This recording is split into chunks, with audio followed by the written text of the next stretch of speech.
बच्चों नमस्कार।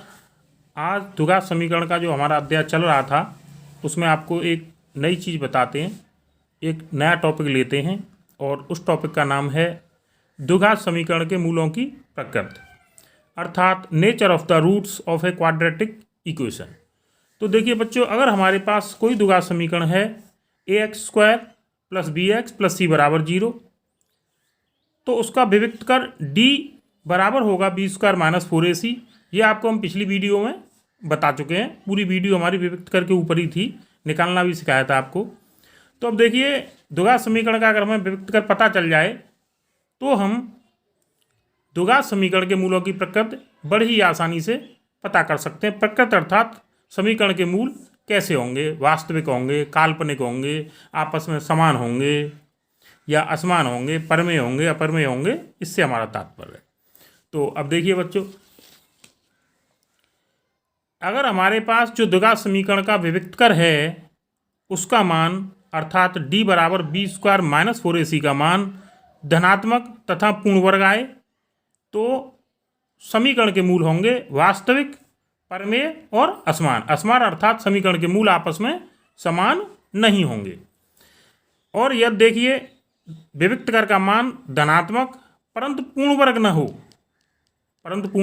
न हो, पूर्ण वर्ग से हमारा तात्पर्य है जैसे कि 4 है वो 2 का पूर्ण वर्ग है, 16 है वो 4 का पूर्ण वर्ग है, 9 है वो 3 का पूर्ण वर्ग है, इस प्रकार से। तो अगर पूर्ण वर्ग न हो तो द्विघात समीकरण के मूल होंगे वास्तविक, अपरमेय और असमान। अब यहाँ दोनों में क्या अंतर है कि अगर पूर्ण वर्ग होता है तो मूल परमेय होते हैं और पूर्ण वर्ग नहीं होता है तो मूल अपरमेय होते हैं। बाकी दोनों चीज़ें दोनों में समान हैं। अब देखिए तीसरे नंबर पर क्या है, अगर द्विघात समीकरण का विविक्तकर 0 है तो द्विघात समीकरण के मूल वास्तविक होंगे, परमेय भी होंगे और सबसे विशेष बात यहाँ पर यह है कि ये आपस में समान भी होंगे, अर्थात द्विघात समीकरण के दोनों मूल समान आएंगे, बिल्कुल एक जैसे आएंगे। अगर एक मूल 2 है तो दूसरा भी 2 ही आएगा, एक 5 है तो दूसरा भी 5 ही आएगा। अब देखिए चौथी बात, अगर द्विघात समीकरण का मूल ऋणात्मक आए, नेगेटिव आए, तो द्विघात समीकरण के जो मूल हैं वो अवास्तविक होंगे, अर्थात वास्तविक नहीं होंगे। और कैसे होंगे? काल्पनिक, अधिकल्पित होंगे। अब आपको एक उदाहरण के माध्यम से समझाते हैं। ये बोर्ड परीक्षा में आया हुआ प्रश्न है। तो देखिए क्या है प्रश्न कि द्विघात समीकरण 2x² - 4x - 3 = 0 का विविक्तकर ज्ञात कीजिए और मूलों की प्रकृति ज्ञात करिए। तो इस समीकरण का जो कि द्विघात समीकरण है, पहले हम विविक्तकर ज्ञात करेंगे और उसके बाद हमें ये पता चल ही जाएगा कि इसके मूलों की प्रकृति क्या होगी। तो चलिए निकालते हैं। देखिए ये तो हमें प्रश्न दिया हुआ है 2x² - 4x - 3 = 0।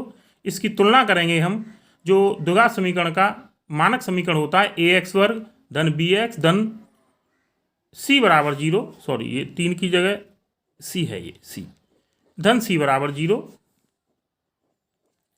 तो देखिए यहाँ कंपेयर करेंगे, इनकी तुलना करेंगे तो a बराबर 2, b बराबर -4 और c बराबर आएगा 3।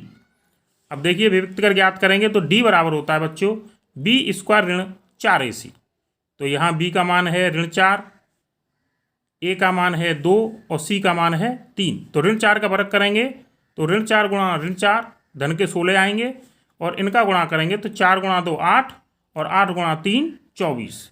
तो 16 - 24 ऋण के 8 आएंगे ऋणात्मक। अर्थात यहाँ पर हम क्या देखते हैं बच्चों कि जो हमारा विविक्तकर है द्विघात समीकरण का वो हमें ऋणात्मक प्राप्त होता है। अतः विविक्तकर ऋणात्मक होने के कारण द्विघात समीकरण के मूल कैसे होंगे? काल्पनिक होंगे।